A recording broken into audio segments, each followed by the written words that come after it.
আজ তোমাদের সাথে শেয়ার করব সকালের একটা হেলদি জলখাবারের রেসিপি, যেটা মুগ ডাল দিয়ে বানানো।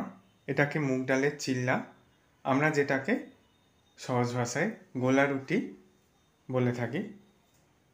এটা সম্পূর্ণ মুগ ডাল দিয়ে বানানো হবে। আমি এখানে মুগ ডালটাকে ভিজিয়ে রেখে দিয়েছিলাম। তারপর মুগ ডালটাকে ভালো করে ধুয়ে নিয়ে মিক্সার জারের মধ্যে নিয়ে নিয়েছি।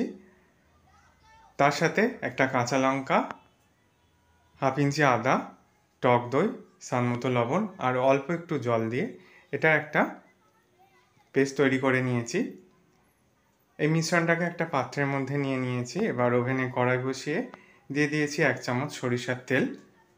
তেলটা গরম হয়ে গেলে দিয়ে দিচ্ছি কারি পাতা কুচি আর দিয়ে দেব অল্প একটু সর্ষে। কারি পাতা আর সর্ষেটাকে ভালো করে ভেজে নিতে হবে। এর মধ্যে চাইলে তোমরা ধনেপাতা কুচিও ব্যবহার করতে পারো। কারি পাতা সর্ষেটা ভাজা হয়ে গেছে। এবার মিশ্রণের মধ্যে দিয়ে ভালো করে মিশিয়ে নিচ্ছি। এর মধ্যে একটু বেকিং সোডাও অ্যাড করতে পারো, তবে আমি বেকিং সোডাটা দিলাম না।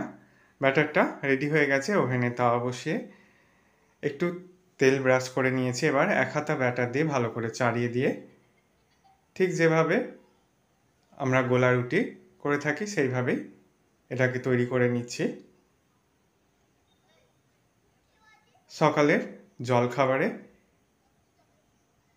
এই হেলদি ব্রেকফাস্টটা খুবই সুস্বাদু এবং স্বাস্থ্যকর। প্রত্যেকটা একইভাবে বানিয়ে নিয়েছি। এইভাবে তোমরা একবার ট্রাই করে দেখতে পারো, ভীষণই ভালো লাগবে। আমি এখানে রসুন ছাড়া করেছি, তোমরা রসুন দিয়েও করতে পারো। আশা করি রেসিপিটা তোমাদেরও ভালো লাগবে। ভালো লাগলে বন্ধুদের মধ্যে অনেক শেয়ার করো, লাইক কমেন্ট করতে ভুলো না। সকলে সাবধানে সুস্থ থেকো। ভিডিওটা দেখার জন্য সকলকে ধন্যবাদ।